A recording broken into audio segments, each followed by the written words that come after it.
नमस्कार। श्रीमद् वाल्मीकि रामायण अखंड पाठ में आज हम पढ़ने जा रहे हैं चतुर्विंशः सर्गः यानी 24वां सर्ग अयोध्या कांड से। और हमारा आज का कथा वस्तु है विलाप करती हुई कौशल्या का श्री राम से अपने को भी साथ ले चलने के लिए आग्रह करना तथा पति की सेवा ही नारी का धर्म है, यह बताकर श्री राम का उन्हें रोकना और वन जाने के लिए उनकी अनुमति प्राप्त करना। तो आइए प्रारंभ करते हैं आज का पाठ। तम समीक्ष्य व्यवसितं पितुर्निर्देश पालने कौसल्या बाष्प संरुद्धा वचो धर्मिष्ठम् अब्रवीत्। अदृष्ट दुःखो धर्मात्मा सर्वभूत प्रियं वदः मयि जातो दशरथात् कथमुञ्चेन वर्तयेत्। यस्य भृत्याश्च दासाश्च मृष्टान्यन्नानि भुञ्जते कथं स भोक्ष्यते रामो वने मूलफलान्ययम्। क एतत् श्रद्धेत् श्रुत्वा कस्य वा न भवेद्भयम्। गुणवान् दयितो राज्ञः काकुत्स्थो यद्विवास्यते। नूनं तु बलवान् लोके कृतान्तः सर्वमादिशन्। लोके रामाभिरामस्त्वं वनं यत्र गमिष्यसि। कौशल्या ने जब देखा कि श्री राम ने पिता की आज्ञा के पालन का ही दृढ़ निश्चय कर लिया है, तब वे आंसुओं से रुंधी हुई गदगद वाणी में धर्मात्मा श्री राम से इस प्रकार बोली। हाय, जिसने जीवन में कभी दुख नहीं देखा है, जो समस्त प्राणियों से सदा प्रिय वचन बोलता है, जिसका जन्म महाराज दशरथ से मेरे द्वारा हुआ है, वह मेरा धर्मात्मा पुत्र उच्च वृत्ति से खेत में गिरे हुए अनाज के एक एक दाने को बीन कर कैसे जीवन निर्वाह कर सकेगा। जिनके भृत्य और दास भी शुद्ध स्वादिष्ट अन्न खाते हैं, वे ही श्री राम वन में फल मूल का आहार कैसे करेंगे। जो सद्गुण संपन्न और महाराज दशरथ के प्रिय हैं, उन्हीं ककुत्स कुलभूषण श्री राम को जो वनवास दिया जा रहा है, इसे सुनकर कौन इस पर विश्वास करेगा, अथवा ऐसी बात सुनकर किसको भय नहीं होगा। श्री राम निश्चय ही इस जगत में दैव सबसे बड़ा बलवान है। उसकी आज्ञा सबके ऊपर चलती है, वही सबको सुख दुख से संयुक्त करता है, क्योंकि उसी के प्रभाव में आकर तुम्हारे जैसा लोकप्रिय मनुष्य भी वन में जाने को उद्यत है।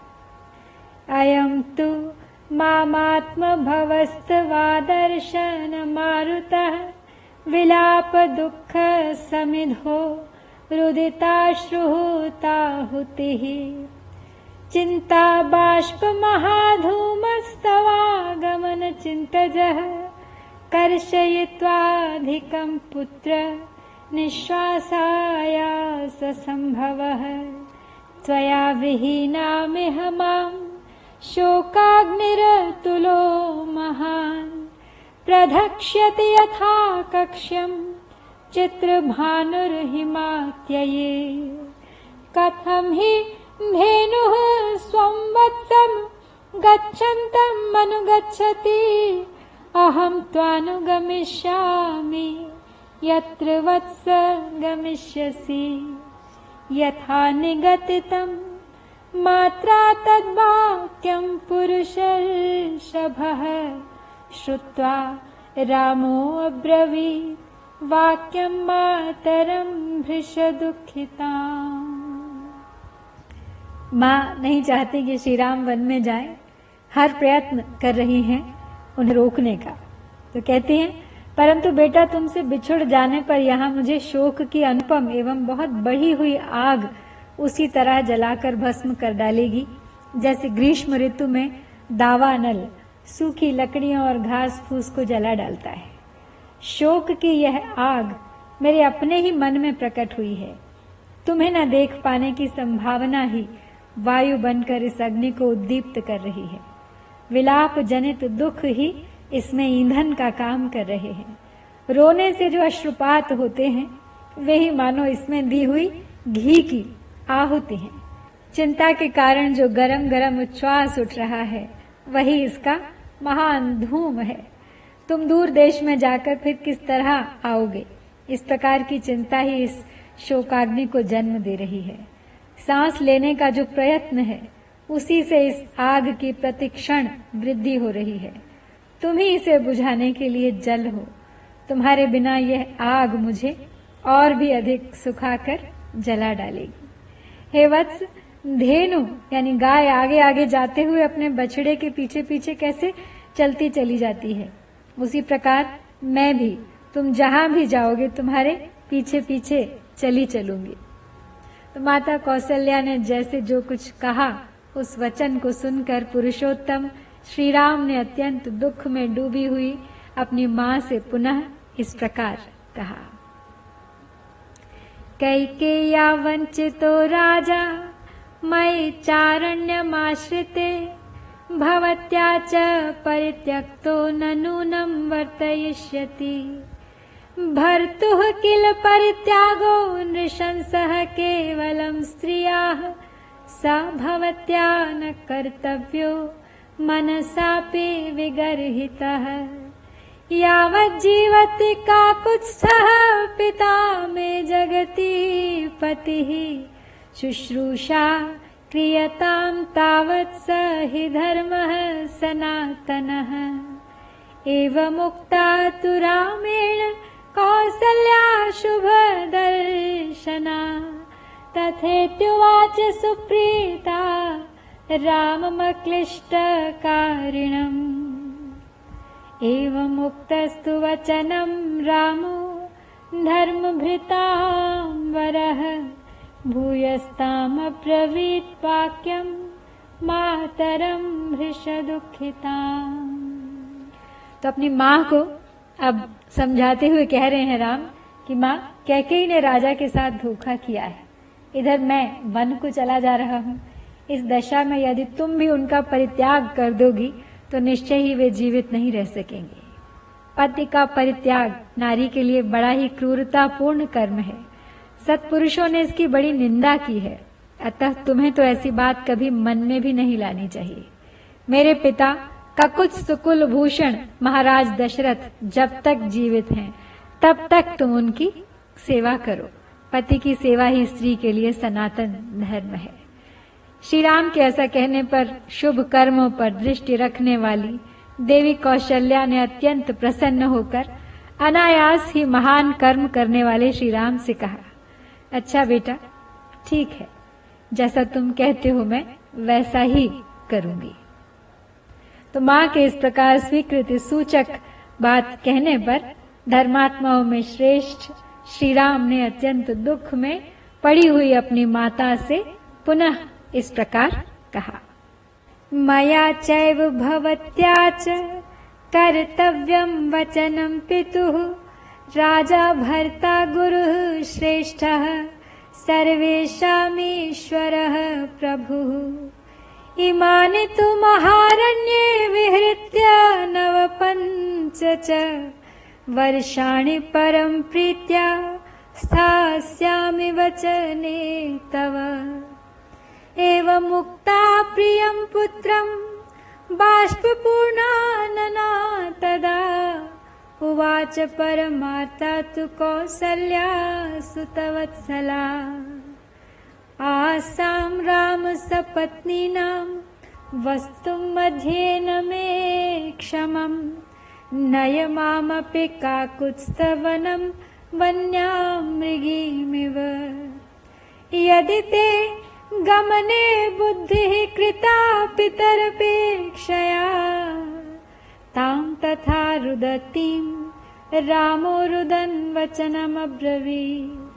जीवन्त्या हि स्त्रिया भर्ता दैवतं प्रभुरेव च भवत्या मम चैवाद्य राजा प्रभवति प्रभुः।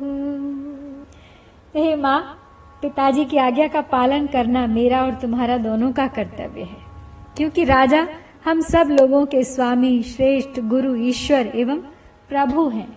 इन 14 वर्षों तक मैं विशाल वन में घूम फिर कर लौट आऊंगा और बड़े प्रेम से तुम्हारी आज्ञा का पालन करता रहूंगा। उनके ऐसा कहने पर पुत्र वत्सला कौशल्या के मुख पर पुनः आंसुओं की धारा बह चली। वे उस समय अत्यंत आर्त होकर अपने प्रिय पुत्र से बोली, बेटा राम, अब मुझसे इन सौतों के बीच में नहीं रहा जाएगा। काकुत्स्थ, यदि पिताजी की आज्ञा का पालन करने की इच्छा से तुमने वन में जाने का ही निश्चय किया है, तो मुझे भी वनवासिनी हरिणी की भांति वन में ही ले चलो। यह कहकर माता कौशल्या रोने लगी। उन्हें उस तरह रोती देख श्री राम भी रो पड़े और उन्हें सांत्वना देते हुए बोले, माँ, स्त्री के जीते जी उसका पति ही उसके लिए देवता और ईश्वर के समान है। महाराज तुम्हारे और मेरे दोनों के प्रभु हैं। न ह्यानाथा वयम राज्ञा लोकनाथेन धीमता भरतश्चापि धर्मात्मा सर्वभूत प्रियं वदः भवति मनुवर्तेत स हि धर्मरतः सदा यथा मयि तु निष्क्रान्ते पुत्रशोकेन पार्थिवः श्रमं नावाप्नुयात् किञ्चित् प्रमत्ता तथा कुरु दारुणश्चाप्ययं शोको यथैनं न विनाशये राज्ञो वृद्धस्य सततं हितं चर समाहिता व्रतोपवासनिरता या नारी परमोत्तमा भर्तारं नानुवर्तेत सा च पापगतिर्भवेत् भर्तुः शुश्रूषया नारी लभते स्वर्गमुत्तमम्। तो जब तक बुद्धिमान जगदीश्वर महाराज दशरथ जीवित हैं, तब तक हमें अपने को अनाथ नहीं समझना चाहिए। भरत भी बड़े धर्मात्मा हैं। वे समस्त प्राणियों के प्रति प्रिय वचन बोलने वाले और सदा ही धर्म में तत्पर रहने वाले हैं। अतः वे तुम्हारा अनुसरण, तुम्हारी सेवा करेंगे। मेरे चले जाने पर जिस तरह भी महाराज को पुत्र शोक के कारण कोई विशेष कष्ट न हो, तुम सावधानी के साथ वैसा ही प्रयत्न करना। कहीं ऐसा न हो कि यह दारुण शोक इनकी जीवन लीला ही समाप्त कर डाले। जैसे भी संभव हो तुम सदा सावधान रहकर बूढ़े महाराज के हित साधन में लगी रहना। उत्कृष्ट गुण और जाति आदि की दृष्टि से परम उत्तम तथा व्रत उपवास में तत्पर होकर भी जो नारी पति की सेवा नहीं करती है, उसे पापियों को मिलने वाली गति नरक आदि की प्राप्ति होती है। जो अन्यान्य देवताओं की वंदना और पूजा से दूर रहती है, वह नारी भी केवल पति की सेवा मात्र से उत्तम स्वर्गलोक को प्राप्त कर लेती है। अपिया निर्नमस्कारा निवृत्ता देव पूजनात् शुश्रूषामेव कुर्वीत भर्तुः प्रिय हिते रता एष धर्मः स्त्रिया नित्यो वेदे लोके श्रुतः स्मृतः अग्निकार्येषु च सदा सुमनोभिश्च देवताः पूज्यास्ते मत्कृते देवी ब्राह्मणाश्चैव सत्कृताः एवं कालं प्रतीक्षस्व ममागमनकाङ्क्षिणी नियता नियताहारा भर्तृ शुश्रूषणे रता प्राप्स्यसे परमं कामं मयि पर्यागते सति यदि धर्मभृता श्रेष्ठो धारयिष्यति जीवितम् एवं मुक्तातुरामेण बाष्पपर्याकुले क्षणा। तो श्री राम माता कौशल्या को नारी धर्म समझा रहे हैं। वे चाहते हैं कि कौशल्या उनके साथ ना आए, बल्कि उनके पिता की सेवा शुश्रूषा में ही रहे। अभी उन्हें उनकी आवश्यकता भी है। अतः आगे कहते हैं वो उनसे कि नारी को चाहिए कि वह पति के प्रिय एवं हित साधन में तत्पर रहकर सदा उसकी सेवा ही करे। यही स्त्री का वेद और लोक में प्रसिद्ध नित्य सनातन धर्म है। इसी का श्रुतियों और स्मृतियों में भी वर्णन है। हे देवी, तुम्हें मेरी मंगल कामना से सदा अग्निहोत्र के अवसरों पर पुष्पों से देवताओं का तथा सत्कार पूर्वक ब्राह्मणों का भी पूजन करते रहना चाहिए। इस प्रकार तुम नियमित आहार करके नियमों का पालन करती हुई स्वामी की सेवा में लगी रहो और मेरे आगमन की इच्छा रखकर समय की प्रतीक्षा करो। यदि धर्मात्माओं में श्रेष्ठ महाराज जीवित रहेंगे तो मेरे लौट आने पर तुम्हारी भी शुभकामना पूर्ण होगी। तो श्री राम के ऐसा कहने पर कौशल्या के नेत्रों में आंसू छलक आए। वे पुत्र शोक से पीड़ित होकर श्री रामचंद्र जी से बोली। कौशल्या पुत्र शोकार्ता रामं वचनम अब्रवीत, गमने सुकृतां बुद्धिं न ते शक्नोमि पुत्रक, विनिवर्तयितुं वीर नूनं कालो दुरत्ययः, गच्छ पुत्र त्वमेकाग्रो भद्रं ते अस्तु सदा विभो, पुनस्त्वयि निवृत्ते तु भविष्यामि गतक्लमा, प्रत्यागते महाभागे कृतार्थे चरितव्रते, पितुरानन्यतां प्राप्ते स्वपिष्ये परमं सुखम्। कृतान्तस्य गतिः पुत्र दुर्विभाव्या सदा भुवि, यस्त्वां संचोदयति मेव च आविध्य राघव, गच्छेदानीं महाबाहो क्षेमेण पुनरागतः, नन्दयिष्यसि मां पुत्र साम्नाश्लक्षेण चारुणा, अपिदानीं सकालः स्यात्वनात् प्रत्यागतं पुनः, यत्त्वां पुत्रक पश्येयं जटावल्कलधारिणम्। तथा हि रामं वनवास निश्चितं ददर्श देवी परमेण चेतसा, उवाच रामं शुभलक्षणं वचो, बभूव च स्वस्त्ययनाभिकाङ्क्षिणी, बभूव च स्वत्सयनाभिकाङ्क्षिणी। तो माता कौशल्या अपने नेत्रों में आंसू भर के श्री राम से आगे कहती हैं, बेटा मैं तुम्हारे वन में जाने के निश्चित विचार को नहीं पलट सकती। हे वीर, निश्चय ही काल की आज्ञा का उल्लंघन करना अत्यंत कठिन है। मेरे सामर्थ्यशाली पुत्र, अब तुम निश्चिंत होकर वन को जाओ, तुम्हारा सदा ही कल्याण हो। जब फिर तुम वन से लौट आओगे उस समय मेरे सारे क्लेश, सब संताप दूर हो जाएंगे। बेटा, जब तुम वनवास का महान व्रत पूर्ण करके कृतार्थ एवं महान सौभाग्यशाली होकर लौट आओगे और ऐसा करके पिता के ऋण से उऋण हो जाओगे, तभी मैं उत्तम सुख की नींद सो सकूंगी।